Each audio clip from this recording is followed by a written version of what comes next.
Sisimulan po natin ang ating banal na pagdiriwang sa ngalan ng Ama at ng Anak at ng Espiritu Santo. Amen. Ang pagpapala ng ating Panginoong Hesukristo, ang pag-ibig ng Diyos Ama at ang pakikipagkaisa ng Espiritu Santo naway sumainyong lahat. At sumaiyo rin. Minamahal na mga kapatid, ngayon ay ginugunita natin ang araw ng kalayaan ng Pilipinas. Alalahanin natin ang pagkakamit ng kasarinlan ng ating minamahal na bayan. Sa pagdiriwang na ito, hilingin natin ang tulong ng Diyos na patuloy na pagpalain ng ating bansa sa pananatili ng kapayapaan at katarungan. Upang tayo po ay maging marapat gumanap sa banal na pagdiriwang, aminin natin ang ating mga kasalanan at humiling tayo ng awa at patawad sa ating Panginoon.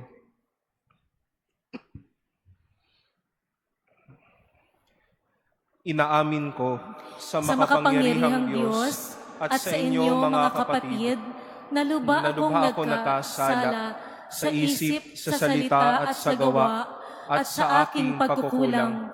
Kaya isinasamo ko sa mahal na Birheng Maria, sa lahat ng mga anghel at mga banal, at sa inyo mga kapatid, na ako'y ipanalangin sa Panginoong ating Diyos.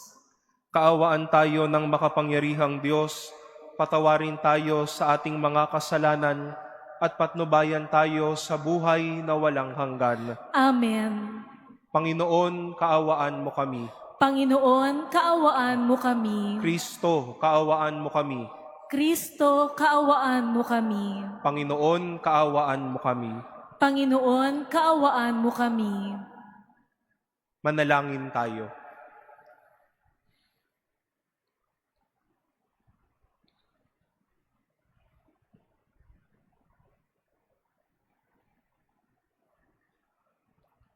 Ama naming makapangyarihan, sa iyong dakilang kapasyahan ay pinamamahalaan mo ang sanlibutan. Tanggapin mo ang aming mga panalangin para sa aming inang bayan, upang maging marunong ang namumuno at maaasahan ang mga mamamayan sa ikatatatag ng pagkakasundo at katarungan at ikapagkakaroon ng pampalagiang kapayapaan. Sa pamamagitan ni Hesukristo, kasama ng Espiritu Santo, magpasawalang hanggan. Amen. Magsiupo ang lahat.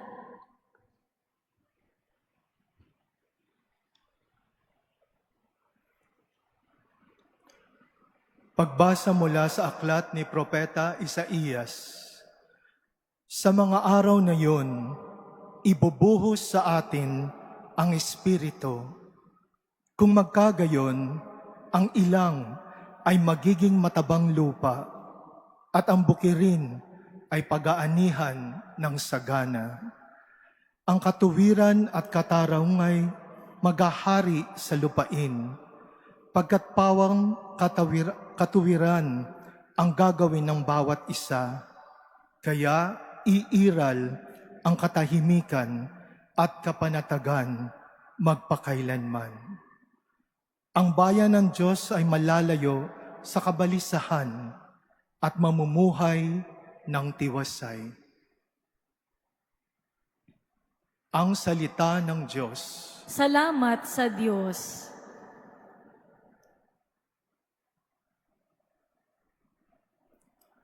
Mabubuhay siyang marangal at sasagana kailanman. Mabubuhay siyang marangal at sasagana kailanman. Bakit nagbabalak itong mga bansa na sila'y mag-alsa? Anong kabuluhan ng lahat ng itong binabalak nila? Mga hari nila ay naghihimagsik at nagkakaisa na ang Panginoon at ang kanyang hirang ay bakahin nila.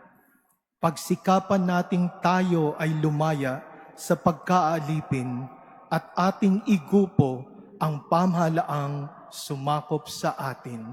Mabubuhay siyang marangal at sasagana kailanman. Sa trono ng langit, nagtawa ang poon ng iyo'y sabihin, at sila'y kinutya sa kanilang balak na mahirap gawin. Sa galit ng Diyos, sila'y buong bagsik na pinag-musapan. Sa tindi ng puot, yaong mga hari ay nahintakutan. At tungkol sa akin ay kanyang sinabi, sa bundok kong mahal, sa tuktok ng Siyon, aking inuluklok ang haring maringal. Mabubuhay siyang marangal at sasagana kailanman. Kayong mga hari at tagapamuno sa lahat ng bansa, ingat kayo, magpakabuti sa pamamahala. Ang Panginoong Diyos, inyong paglingkurat, katakutang lubha. Mabubuhay siyang marangal at sasagana kailanman. Magsitayo ang lahat.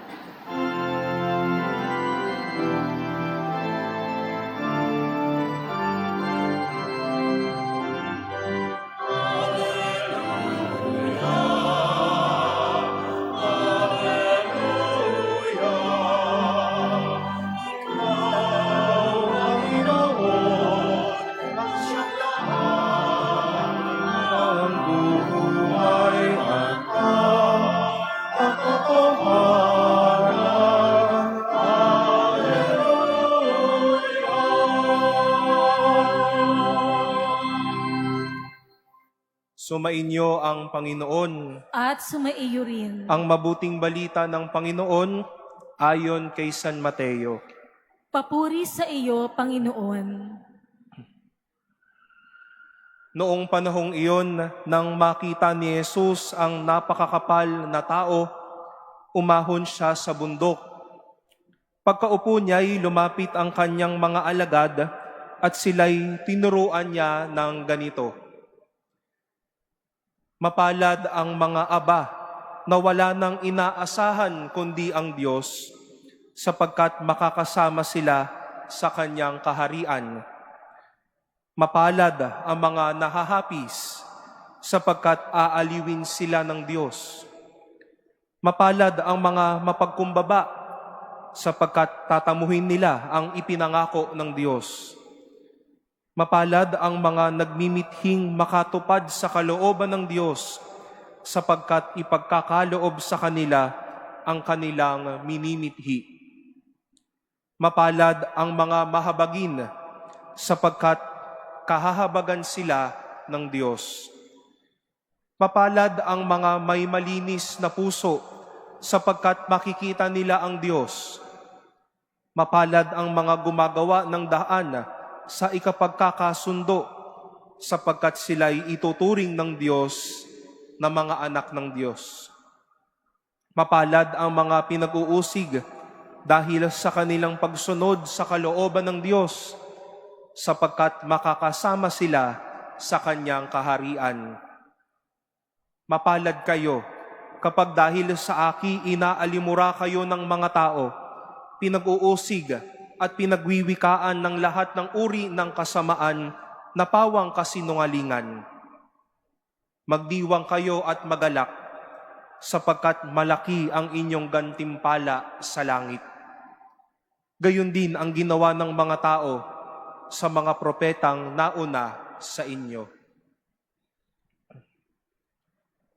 Ang mabuting balita ng Panginoon. Pinupuri ka namin, Panginoong Hesukristo. Magsiupo ang lahat. Isang magandang tanghali po sa inyong lahat.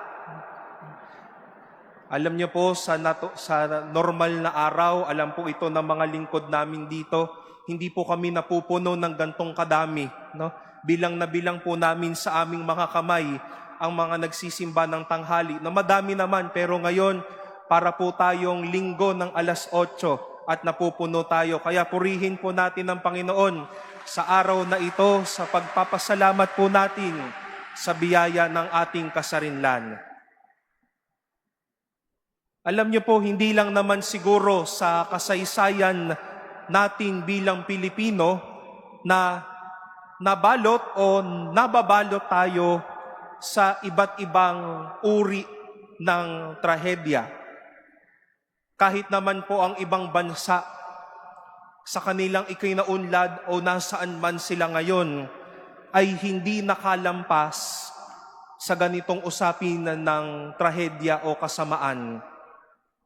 Pero sa araw na ito, maganda po na maliban sa pagtingin sa mga natitirang alaala o alaala ng ating kasaysayan, naririto tayo sa misa bilang tanda ng ating pasasalamat sa kabutihan ng Diyos dahil sa kabila ng trahedya na hinarap ng mga Pilipino o ng mga tao, narito tayo, buhay tayo, at patuloy tayong lumalaban sa buhay na tinatahak natin.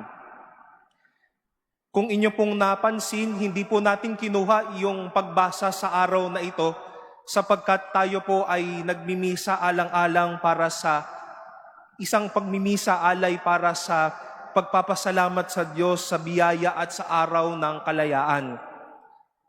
At kung kayo po ay nakinig ng maigi sa ating mga pagbasa, parang lahat po ng sinabi ni Jesus sa tinatawag nga nating 8 Beatitudes ay naranasan na natin o marahil nararanasan natin bilang mga Pilipino. Ang maging aba, ang mahapis, ang mapababa, ang mausig, ang masabihan ng masama. Pero wag naman din po nating kalimutan ang mga nasa kabila ng mga ito. Dahil naging parte natin bilang mga Pilipino na nagmithi naman din tayong magbuo ng kapayapaan sa ating kasaysayan. Nakita po natin na madaming mga tao sa kaliit-liitan man ng kanilang mga posisyon sa buhay, naging mga mababait at mahahabaging tao. Madami din po ang nagtulay ng pakikipag-usap at kapayapaan bilang mga Pilipino. Pero nais ko pong bigyang pansin ang mga tila hindi magagandang karanasan na nabanggit ni Jesus. At iyon ay yung maging aba, ang mahapis, ang mapababa, ang mausig, ang masabihan ng masama. Kasama ito sa kasaysayan natin bilang bansa at marahil bilang simbahan. Nagyera tayo, humarap tayo sa krisis o marahil humaharap tayo sa krisis ng ekonomiya. Napagsalitaan tayo ng masama, lalo't higit ang mga taong hindi nating inaasahang magsasabi ng mga ito. Nausig po tayo ng mga umaangkin sa atin at nasabihan tayo ng masasama dahil sa mga lumutang na mga pangit na pag-uugali, mga pangit na pamamahalaan, mga pangit na mga puso. Pero sa araw na ito, bukas din po ang katedral at sa mga isa na po sa mga guided tours, nalaman po ninyo na hindi na-exempt ang katedral na ito sa pag-uusig at sa gyera. Masasabi po natin na ang tahanang ito ay naging imahen ng kasaysayan ng Pilipinas at ng mga Pilipino. Pero ano po ang pangako ng Diyos sa bawat Pilipino? Hindi naman po nanatiling wasak ang ikapitong katedral. Narito nga po tayo sa ikawalo at napakagandang katedral na ito. Malaya po tayong nakakagalaw sa araw-araw nating diskusyon, sa araw-araw nating pagsasalita. Noong uminit ng matindi nung mga nakaraang buwan, nagbuhos ang Diyos ng ulan. Nung sumobra ang pang-aalipusta sa atin, naging malaya po tayo. Dahil ang pangako ng Diyos, kasama sa pagiging malayang bayan, ang pagdanas ng walang sawang pagmamahal at pagpapala ng Diyos. Pangako ng Diyos sa bawat Pilipino, hindi porket bumagsak ka ay tapos ka na. hindi kalooban ng Diyos ang manatili tayong sira. Yung lagi lang tayong inaaway. Nakilala lang ang Pilipino dahil minamaliit, sinisiraan. Dahil kalooban ng Diyos, ang ating pagbangon, ang ating pagsulong, at ang ating pagyabong.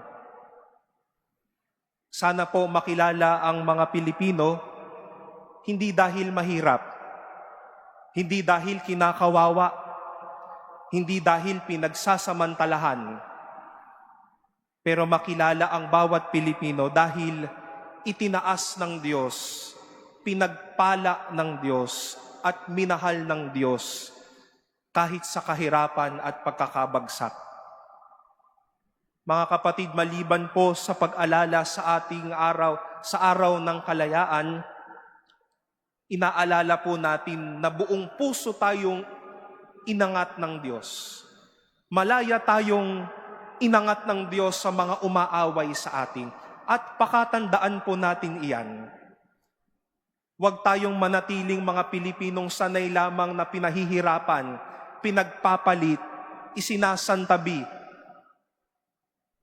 Pero alalahanin po natin ang malayang pag-angat at pagmamahal ng Diyos sa atin. Pinapaalala po sa atin ng Diyos sa araw na ito, hindi tayo talunan, hindi tayo laruan, hindi tayo basta-basta. Pinagpalang bayan po tayo, minahal tayong bayan at malaya tayong bayan.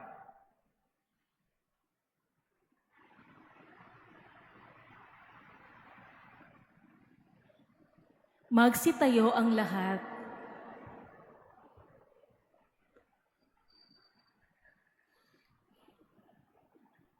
Lumapit tayo sa ating Ama sa langit at hilingin natin sa Kanya na lalong pagtibayin ang kalayaan ng lahat ng mamamayan at ang kapayapaan ng dakilang bansang ito. Sa bawat panalangin ng ating itutugon, Panginoon, dinggin mo ang aming panalangin. Panginoon, dinggin mo ang aming panalangin. Naway itaguyod ng simbahan ng matuwid ang katarungan, kalayaan, ang kapayapaan ng ating bansa. Manalangin tayo sa Panginoon. Panginoon, dinggin mo ang aming panalangin. Naway ang mga pinuno ng ating pamahalaan ay magtulungan upang maitaguyod ang kapayapaan at pangalagaan ng kapakanan ng kanilang mga nasasakupan. Manalangin tayo sa Panginoon. Panginoon, dinggin mo ang aming panalangin.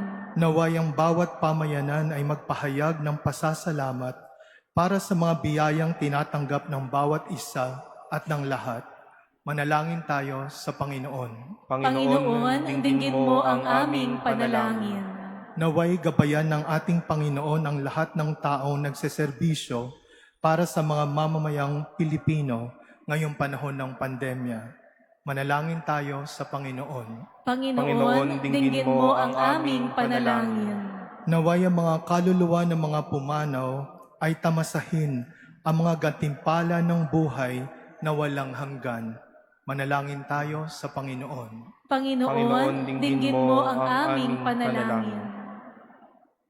Sa sandaling katahimikan ating itaas sa Diyos ang ating mga sariling kahilingan, gayon din ang lahat ng mga panalangin iniaalay sa misang ito, ang panalangin natin para sa ating inang bayan, sa lahat ng mga nanunungkulan, at sa ating lahat na patuloy na nakikiisa sa isang makulay at mabiyayang buhay bilang isang bansa.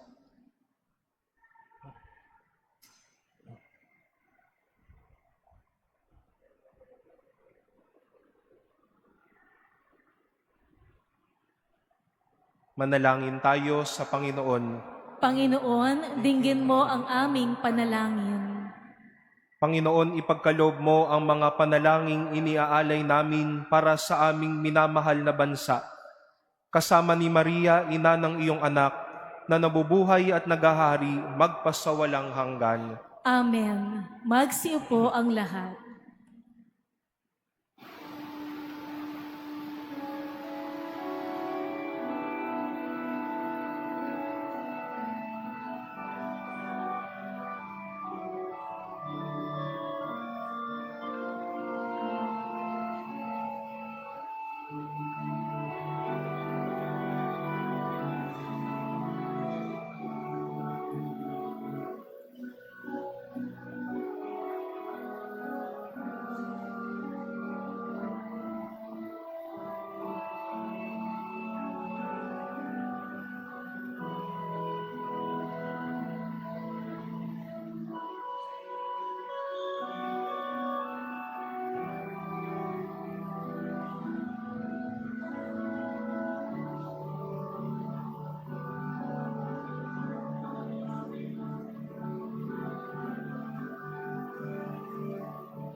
Magsitayo ang lahat.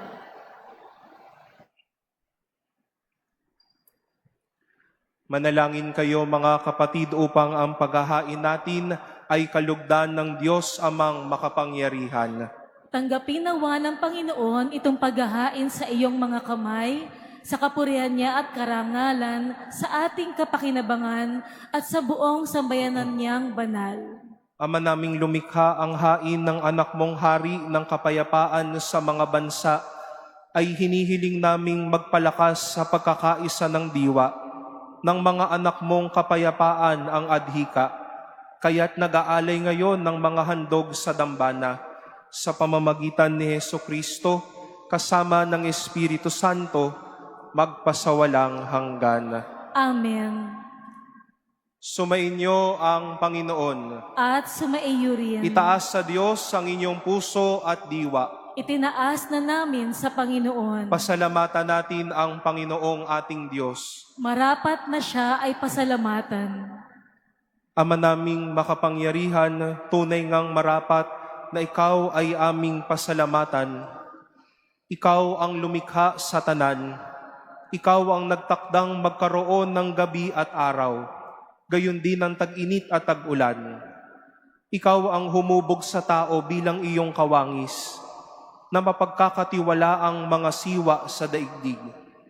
Ikaw ngayoy pinaglilingkuran sa pagganap sa pananagutan ng iyong pinagtitiwalaan sa pamamagitan ng anak mong mahal. Kaya kaisa ng mga anghel na nagsisiawit ng papuri sa iyo nang walang humpay sa kalangitan, kami nagbubunyi sa iyong kadakilaan.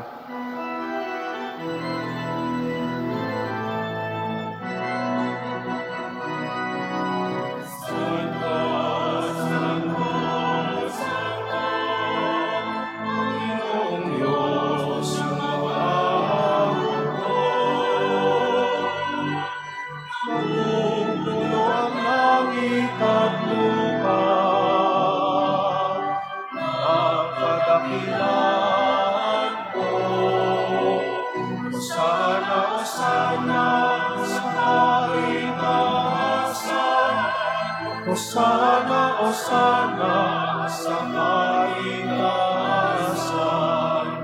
pinagpala ang naparirito sa ngalan ng Panginoon.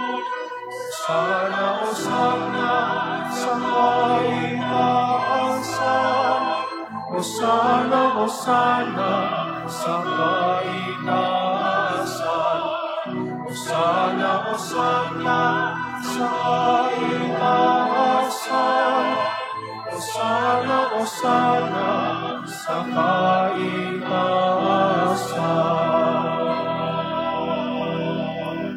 Magsiluhod ang lahat. Ama naming banal, ikaw ang bukal ng tanang kabanalan, kaya't sa pamamagitan ng iyong Espiritu, gawin mong banal ang mga kaloob na ito upang para sa amin maging katawan at dugo ng aming Panginoong Hesukristo. Bago niya pinagtiis ang kusang loob na maging handog, hinawakan niya ang tinapay, pinasalamatan kanya, pinaghati-hati niya iyon, iniabot sa kanyang mga alagad at sinabi, "Tanggapin ninyong lahat ito at kanin. Ito ang aking katawan na ihahandog para sa inyo."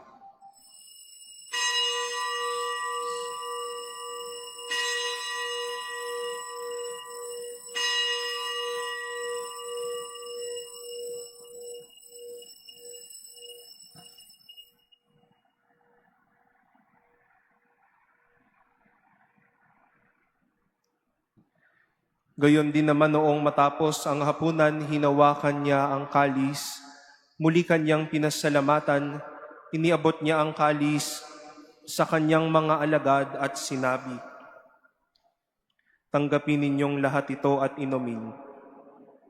Ito ang kalis ng aking dugo, ng bago at walang hanggang tipan. Ang aking dugo na ibubuhos para sa inyo at para sa lahat sa ikapagpapatawad ng mga kasalanan. Gawin ninyo ito sa pag-alala sa akin.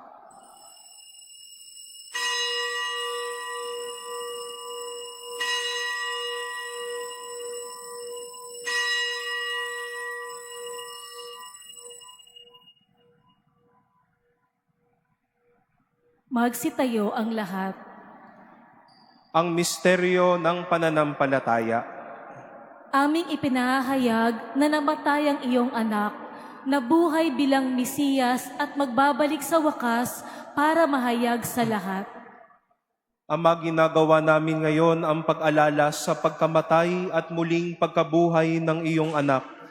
Kaya't iniaalay namin sa iyo ang tinapay na nagbibigay buhay at ang kalis na nagkakaloob ng kaligtasan. Kami nagpapasalamat dahil kami iyong minarapat na tumayo sa harap mo para maglingkod sa iyo.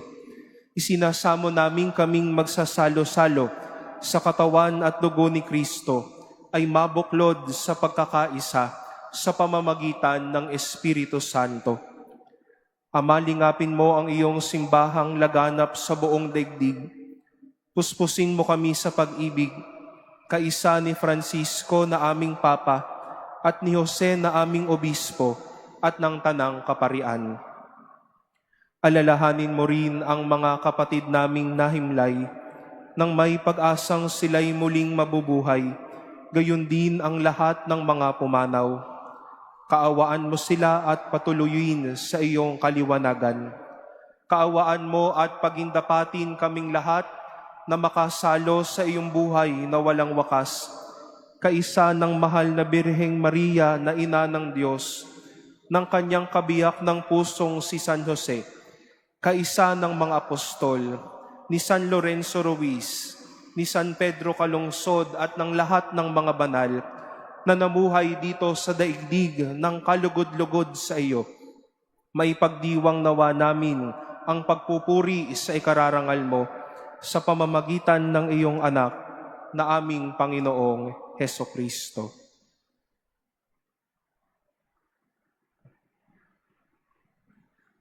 Sa pamamagitan ni Kristo, kasama niya at sa Kanya, ang lahat ng parangal at papuri ay sa iyo, Diyos Amang makapangyarihan, kasama ng Espiritu Santo, magpasawalang hanggan.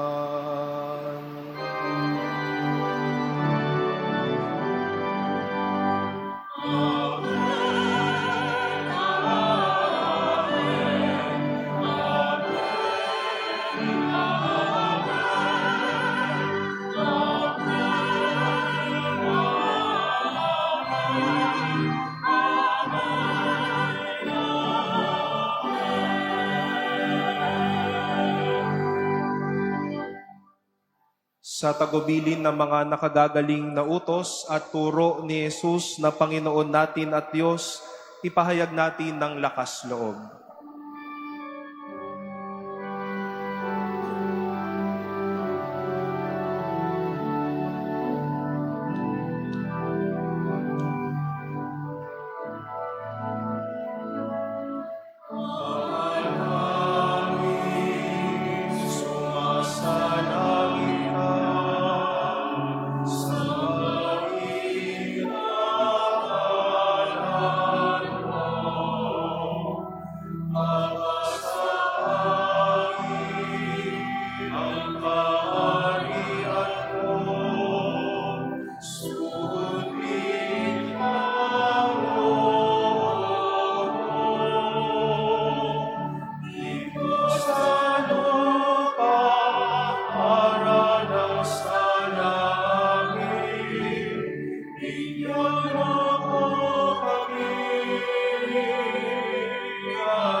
Hinihiling namin kami iadya sa lahat ng masama, pagkalooban ng kapayapaan araw-araw, iligtas sa kasalanan at ilayo sa lahat ng kapahamakan, samantalang aming pinananabikan ang dakilang araw ng pagpapahayag ng tagapagligtas naming si Hesukristo. Sapagkat sa iyo ang kaharian, ang kapangyarihan at ang kapurihan ngayon at magpakailanman. Panginoong Hesukristo, sinabi mo sa iyong mga apostol, kapayapaan ang iniiwan ko sa inyo, ang aking kapayapaan ang ibinibigay ko sa inyo. Tunghayan mo ang aming pananampalataya at huwag ang aming pagkakasala. Pagkalooban mo kami ng kapayapaan at pagkakaisa ayon sa iyong kalooban kasama ng Espiritu Santo magpasawalang hanggan. Amen. Ang kapayapaan ng Panginoon naway laging sumainyo. At sumaiyo rin. Magbigayan po tayo ng kapayapaan sa isa't isa.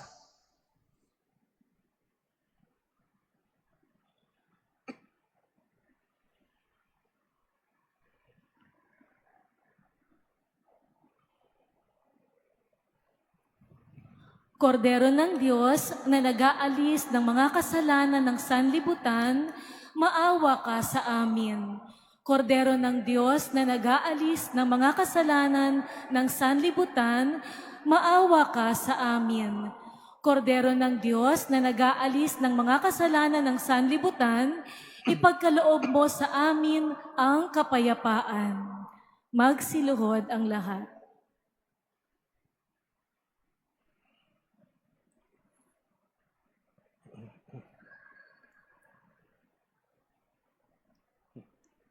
Ito ang kordero ng Diyos, ito ang nag-aalis ng kasalanan ng sanlibutan.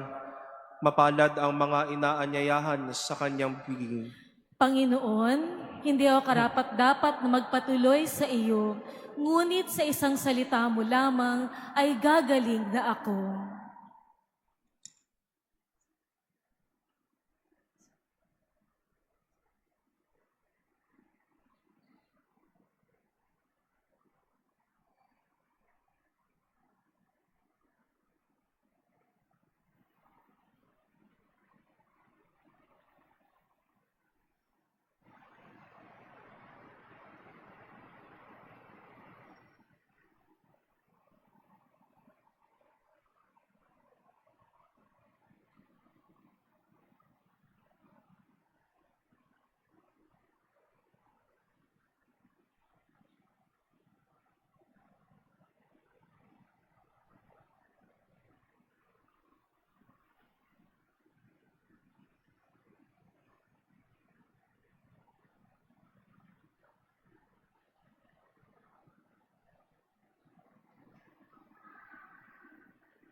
Tayo ang lahat. Manalangin tayo.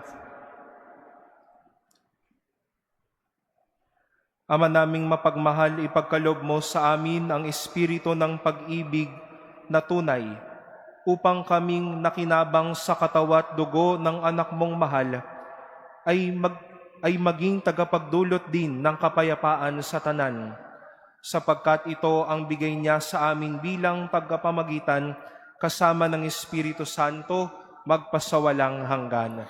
Amen. Bago po ang ating pagbabasbas at ang pagtatapos po ng ating pagdiriwang, ang amin pong taus-pusong pasasalamat sa inyong pagtugon at sa pagparito po sa Intramuros ngayong araw ng ating kalayaan at para po sa ating open house. Kanina pa po tayong umaga dinudumog at hindi po namin inaasahan ang gantong dami ng mga taong dadalaw po sa ating inang simbahan. Ganun na lang po aming lubos na kasayahan at ang aming mainit na pagtanggap sa inyo. Mayroon po kong mga nakausap kanina galing pang Sambales, may mga galing Pampanga at sa iba't ibang panig po ng ating bansa. Maligayang pagdating po at maraming salamat po sa inyong pagdalaw sa katedral. Purihin po natin ang Panginoon.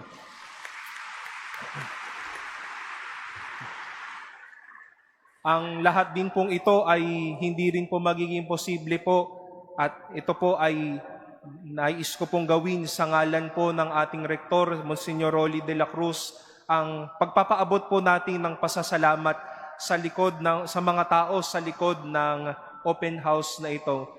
Pasalamatan po natin na ang mga volunteers at servants po ng Manila Cathedral. Alam ko po ay holiday pero salamat po sa pagparito dito sa Intramuros. Salamat din po sa staff at ang ating mga maintenance dito po sa Manila Cathedral na nagsaayos po ng ating katedral bago po kayo umuwi dito sa Intramuros. Kaya mga ate, mga kuya, maraming salamat din po sa inyo. Palakpakan po natin sila.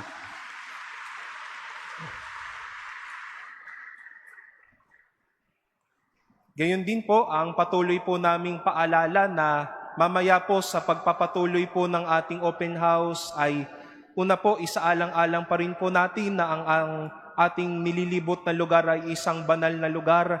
Kaya po ipagpatuloy po natin ng isang mahinahon at magalang na pag-iikot dito sa loob. Iwasan po natin ng anumang mga ikaiingay o ikabibigay gulo para po sa bawat isa.